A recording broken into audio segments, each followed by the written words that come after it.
हे दोस्तों, क्या आप जानते हो अमेरिका में लोअर क्लास के लोग हर साल $400 यानी इंडियन करेंसी के हिसाब से 30,000 रुपये लॉटरी टिकट में खर्चा कर देते हैं और साल के कोई भी टाइम इन लोगों के पास कोई भी सेविंग नहीं होती है। इनफैक्ट उनमें से आधे लोगों के पास इमरजेंसी के लिए $400 भी बचे नहीं होते। अब आप कहोगे कि वो लोग लॉटरी टिकट में खर्चा करने की जगह उन पैसों को सेव क्यों नहीं कर लेते, लेकिन उनके हिसाब से उनकी लाइफ और फाइनेंशियल कंडीशन सिर्फ और सिर्फ वो लॉटरी बदल सकती है। मतलब उन लोगों को लगता है कि वो हार्ड वर्क करके कभी अमीर नहीं बन सकते। उनको ऐसा लगता है कि अमीर बनना मतलब लकी होना। तो बेसिकली वो लॉटरी टिकट उनको उम्मीद और सपने दिखाती है। अब दोस्तों, आप में से बहुत लोग कहोगे कि ये कितनी फालतू सोच है, क्योंकि हमें पता है लॉटरी जीतने के चांसेस कितने कम होते हैं और अपनी लाइफ को पूरी तरह लॉटरी टिकट के भरोसे छोड़ देना मतलब करोड़ों में से एक आदमी को सक्सेस मिलेगी, तो क्या बाकी सारे वही से ही गरीबी में जिएंगे? लेकिन दोस्तों, इंटरेस्टिंग बात यह है कि अगर आप उन लोगों को समझाने जाओ तो उल्टा आपको बेवकूफ़ समझेंगे, जबकि आप तो उनकी मदद करने के लिए बोल रहे थे।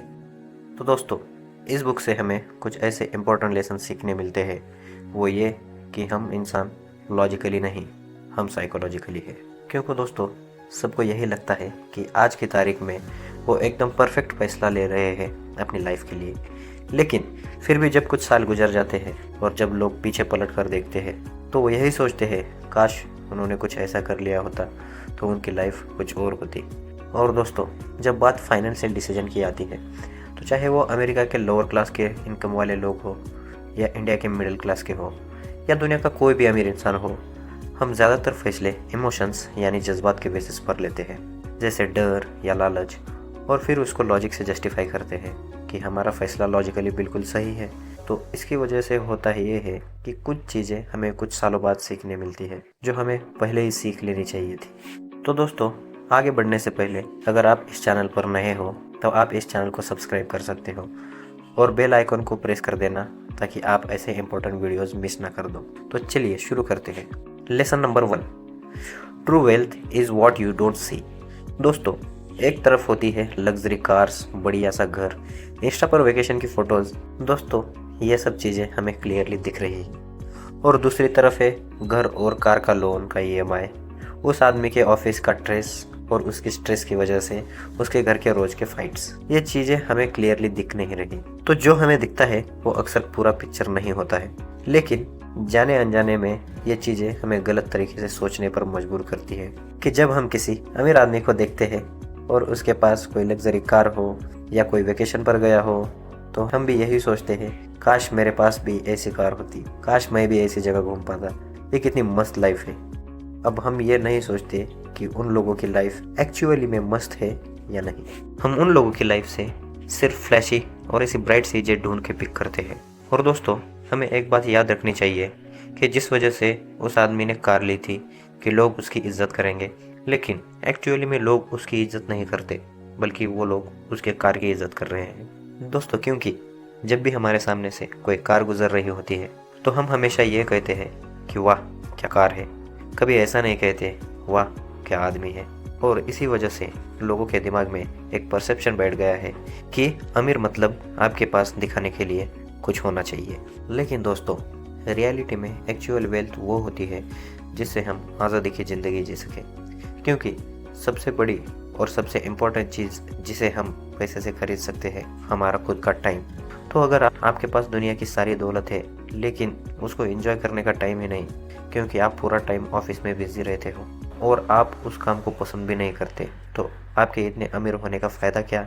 दोस्तों, इसीलिए इस बुक के ऑथर हमें ये कहते हैं कि दूसरों को दिखाने के लिए खर्चा करना मतलब गरीब होने का सबसे सिंपल और सबसे आसान तरीका है और अमीर बने रहने का सबसे मुश्किल। तो अगर आप किसी अमीर आदमी के पास कोई अच्छी कार देखते हो, जैसे मान लो 40 लाख रुपए की कार है, तो आप उससे ये नहीं पता लगा सकते कि वो आदमी एक्चुअल में वेल्दी है या नहीं, लेकिन उससे हमें ये चीज़ ज़रूर पता चलती है कि उसके वेल्थ में से 40 लाख रुपए कम हो गए हैं। लेसन नंबर 2, यू पे अ प्राइस फॉर एवरीथिंग। दोस्तों, मान लो कि आपको एक कार खरीदनी है और उसका प्राइस है 14 लाख रुपए, तो आपके पास अभी 3 ऑप्शंस हैं। पहला, आप 14 लाख रुपए पे कर दो। दूसरा, अगर आपको इतना खर्चा नहीं करना तो आप कोई सेकंड हैंड कार ढूंढ लो। तीसरा, किसी दूसरे आदमी की कार चुरा लो।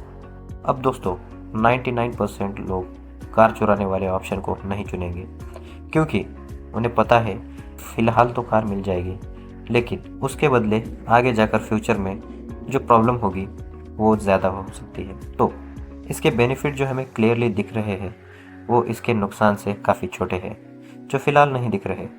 लेकिन अगर कोई आदमी गाड़ी चुराता है तो हम उनको यही कहेंगे कि उसने गलत फ़ैसला लिया, फिर चाहे उसको कोई सज़ा मिले या ना मिले, क्योंकि हमें ऐसी चीज़ें दिख रही है जो उस आदमी को नहीं दिख रही। इसलिए हम 99% लोग गाड़ी को चुराना नहीं पसंद करेंगे, फिर भले ही हम कोई सस्ती या सेकंड हैंड कार ढूंढ लेंगे, क्योंकि हमें पता है नथिंग इज़ फॉर फ्री। उसी तरह जब आपको अमीर बनना है और इन्वेस्टिंग से अपने पैसे को ग्रो करना है तो आपके पास दो ऑप्शन है। या तो आप अपने पैसे को ऐसी जगह इन्वेस्ट कर दो जहां आपको सबसे ज़्यादा लॉन्ग टर्म फ़ायदा हो, यानी अच्छा रिटर्न्स मिले, और ऑथर कहते हैं इंडेक्स फंड में या डायरेक्ट स्टॉक इन्वेस्टिंग में। लेकिन उसके लिए आपको इसको सीखना पड़ेगा और उसका प्राइस वही है, और ये प्राइस आप डॉलर्स या रुपीज़ में पे नहीं करोगे, बल्कि डाउट, अनसर्टेनिटी, थोड़ा सा टाइम देकर उसके बारे में सीख कर पे करोगे। लेकिन उसके बदले में आपका फ्यूचर ब्राइट होगा। और दूसरा ऑप्शन ये है कि आप अपने पैसे को कोई ऐसी जगह इन्वेस्ट कर दो जहां आपको ज़्यादा रिटर्न नहीं मिलेगा, लेकिन आपके पैसे सेफ रहेंगे, जैसे बैंक एफडी या गोल्ड में। तो इससे आपको तो सेफ्टी मिल जाएगी, लेकिन उसके बदले में आपको उतना प्रॉफिट नहीं मिलेगा और वही उसका प्राइस होगा। तो इसी तरह आप ऑप्शन में ख़राब रिटर्न्स लेकर इसका प्राइस पे करते हो। अब दोस्तों यहाँ पर सच बात यह है कि मैक्सिमम लोग यह दूसरा ऑप्शन चुनते हैं, जिसको मॉर्गन हाउसल इस बुक के ऑथर कार चुराने वाले ऑप्शन जैसा कहते हैं।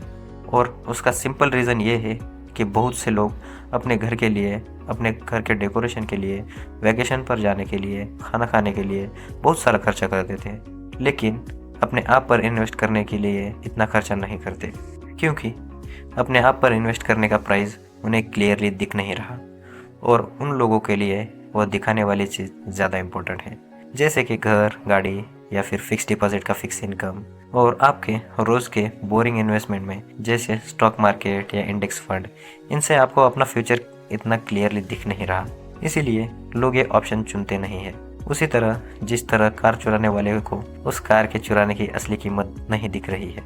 और दोस्तों ऑथर हमें यहाँ पर एक इम्पॉर्टेंट बात कह रहे हैं कि आपके पैसे धीरे धीरे ग्रो होते हैं कंपाउंडिंग के थ्रू, लेकिन बर्बादी रातों रात हो सकती है। Lesson number 3, getting wealthy versus staying wealthy. दोस्तों अमीर बनने के बहुत सारे तरीके हैं, लेकिन गरीब होने का सिर्फ और सिर्फ एक ही तरीका है, वो ये कि पैसे को बराबर हैंडल नहीं करना और उसको ज़्यादा से ज़्यादा खर्चा करना। और इसीलिए ऑथर हमें कहते हैं कि अमीर बनने से ज़्यादा मुश्किल अमीर रहना है, क्योंकि जब आदमी के पास पैसा नहीं होता तो उसे कंट्रोल करने की कोई ज़रूरत नहीं है, क्योंकि उसके पास पैसा ही नहीं है। लेकिन जब आदमी के पास बहुत सारा पैसा होता है तो उसे सेल्फ कंट्रोल सीखना पड़ता है। इसीलिए आपको अमीर बनना और अमीर रहने के लिए अलग अलग माइंडसेट चाहिए। लेकिन अगर आप शुरुआत से ही थोड़ी बहुत सेविंग करके इन्वेस्टिंग करते हो और उसके थ्रू अमीर बनते हो तो चांसेस है कि आपको वही माइंडसेट अमीर रखेगा।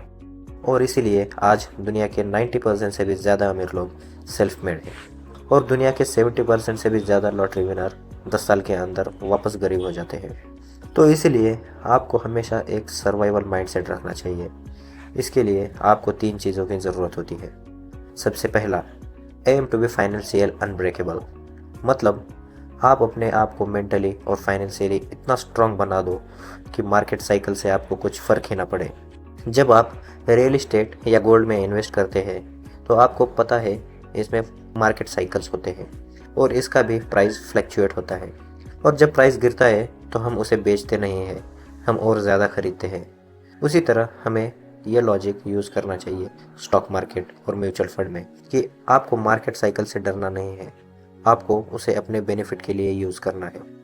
दूसरा, a good plan leaves for error, यानी आप जब भी कोई प्लानिंग करते हो तो इसमें इस बात पर भी गौर करो कि अगर वो इन्वेस्टमेंट प्लान के मुताबिक नहीं होता है तो आपका प्लान बी क्या होगा। और इन्वेस्टिंग की दुनिया में हम इसीलिए एक पोर्टफोलियो क्रिएट करते हैं 10 या 15 कंपनीज का, और इमरजेंसी फंड साइड में रखते हैं। तीसरा, be optimistic about the future but paranoid about your obstacles to success. यानी आपको फ्यूचर को लेकर हमेशा ऑप्टिमिस्टिक और पॉजिटिव रहना चाहिए, अच्छी सोच रखनी चाहिए, लेकिन हमेशा अपनी करंट सक्सेस को लेकर अलर्ट और सावधान रहना चाहिए कि उसमें कोई खतरा तो नहीं है। जैसे कि ऑथर ने हमें यहाँ पर 2 इंटरेस्टिंग एग्जाम्पल दिए। सबसे पहला, रोनाल्ड रेड का। आप नाम गूगल सर्च कर सकते हो। इस आदमी ने पूरी ज़िंदगी सिर्फ चौकीदारी की नौकरी की है, लेकिन उसके मरने से पहले उसके पास 8 मिलियन यूएस डॉलर्स जमा थे, जो इंडियन करेंसी के हिसाब से लगभग 55 करोड़ रुपए होते हैं। अब कोई आदमी छोटी मोटी नौकरी से इतने सारे पैसे कैसे जमा कर सकता है? तो उसका आंसर है सेविंग और इन्वेस्टिंग की आदत डाल के। और दूसरी तरफ दूसरा एग्जाम्पल है रिचर्ड फिस्कॉन का। ये दुनिया के सबसे टॉप कॉलेज हार्वर्ड यूनिवर्सिटी से पढ़ाई करते हैं, दुनिया के सबसे टॉप कंपनीज मेरिल लिंच में काम करते हैं और एक अच्छी पोस्ट पर एग्जीक्यूटिव बनते हैं। लेकिन उसने कर्जे की ओर खर्चा करने की इतनी आदत डाल ली थी, इसी वजह से 2008 में उसे बैंकरप्सी डिक्लेयर करनी पड़ी। दोस्तों, गरीबी से बुरी चीज़ क्या हो सकती है? वो ये कि आप अमीर बने और फिर वापस गरीब हो गए। तो इसीलिए अगर अपने दम पर 10 लाख इन्वेस्ट करके उसे मैनेज नहीं कर सकते, तो आप 10 करोड़ मैनेज नहीं कर सकते। और इससे हमें ये चीज़ पता चलती है, आपकी सबसे बड़ी प्रॉब्लम कम पैसा नहीं है, आपकी सबसे बड़ी प्रॉब्लम ये है कि आपको पैसा मैनेज नहीं करना आता। क्योंकि गरीब लोगों की सोच हमेशा ये होती है कि जब हमारे पास ज़्यादा पैसा आएगा तो हम उसे मैनेज करना सीखेंगे, लेकिन अमीर लोगों की सोच होती है कि जब थोड़े थोड़े पैसे को अच्छे से मैनेज करना सीखेंगे तो हमारा पैसा अपने आप बढ़ जाएगा। Lesson number 4, saving and financial freedom. तो दुनिया में 3 तरह के लोग होते हैं। एक वो जो सेव करते हैं, दूसरा जिन्हें लगता है वो सेव नहीं कर सकते, और तीसरे वो जिन्हें लगता है उनको सेव करने की ज़रूरत नहीं है। आई एम श्योर कि आप तीसरी कैटेगरी में नहीं आते हो, क्योंकि आप ये वीडियो देख रहे हो। तो दोस्तों, हम बचपन से सेविंग के बारे में सुनते आए हैं।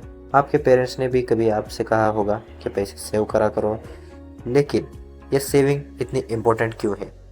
क्योंकि हर 1 रुपया जो आप सेव करके इन्वेस्ट करते हो, वो आपके फ्यूचर का वो टाइम खरीद सकता है जो शायद किसी और ने खरीद रखा था।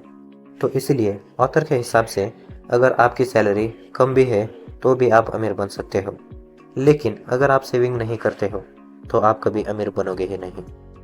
लेसन नंबर 5, जो सबसे इम्पोर्टेंट पॉइंट है, मॉर्गन हाउसल के लाइफ टिप्स। सबसे पहला, अपने सारे फाइनेंशियल डिसीजन इंडिपेंडेंटली लो। ये सोचकर नहीं कि मुझे किसी को दिखाना है या किसी ने किया था इसलिए मुझे भी करना है। Advice number 2, live below you means. कि सबसे बुरी चीज़ आपको क्या हो सकती है कि आप अपने फ्यूचर की कमाई को आज ही खर्चा कर दो। एडवाइस नंबर 3, आपको एक्सरसाइज, रीडिंग, पॉडकास्ट और लर्निंग जैसी चीज़ें करते रहना चाहिए, क्योंकि ज़िंदगी के असली मज़े फ्री और छोटी मोटी चीज़ों में है जो रोज़ होती है, और इससे आप हेल्दी भी रहोगे, वेल्दी भी रहोगे और वाइज भी रहोगे। Lesson number 4, maintain 20% of cash as an emergency. वो इसलिए क्योंकि जब भी स्टॉक मार्केट में क्रैश होता है तो आपको अपने इन्वेस्टमेंट को कम पैसे में बेचने की ज़रूरत नहीं पड़ेगी, आप अपना इमरजेंसी फंड यूज़ कर सकते हो। एडवाइस नंबर 5, आपकी actually wealth long term investing से होगी, कंपनी के थ्रू, लेकिन उसकी एक कंडीशन है कि आप उसे बिना रोक टोक के कंपाउंड होने दो। एडवाइस नंबर 6, ऑथर के हिसाब से इंडेक्स फंड लोगों के लिए सबसे बेस्ट चॉइस है। एडवाइस नंबर 7, दोस्तों, बहुत सारे लोग सपने देखते हैं कि उनको करोड़पति लोगों वाली लाइफ जीनी है, दुनिया में सबसे बेहतरीन जगह घूमना है, लेकिन एक्चुअली उनके बोलने का मतलब ये होता है कि उन्हें करोड़ों रुपए खर्चा करना है, जो उनकी कही हुई बात से बिल्कुल अपोजिट है। क्योंकि अगर आप अपना करोड़ रुपए खर्चा कर दोगे तो आप करोड़पति कैसे कहलाओगे। तो दोस्तों, आज की वीडियो में बस इतना ही। अगर आपको इस वीडियो से कुछ सीखने मिला हो तो इस चैनल को सब्सक्राइब कर लेना और बेल आइकन को प्रेस कर देना, ताकि आप ऐसे इंपॉर्टेंट वीडियोस मिस ना कर दो। और दोस्तों, कमेंट के ज़रिए आप मुझे बता सकते हो कि मैं नेक्स्ट वीडियो कौन से टॉपिक पर बनाऊँ। अगर आपको ये वीडियो पसंद आता है तो इसे लाइक ज़रूर करिए, नहीं पसंद आया तो डिसलाइक करिए। आपका टाइम देने के लिए thank you and good bye.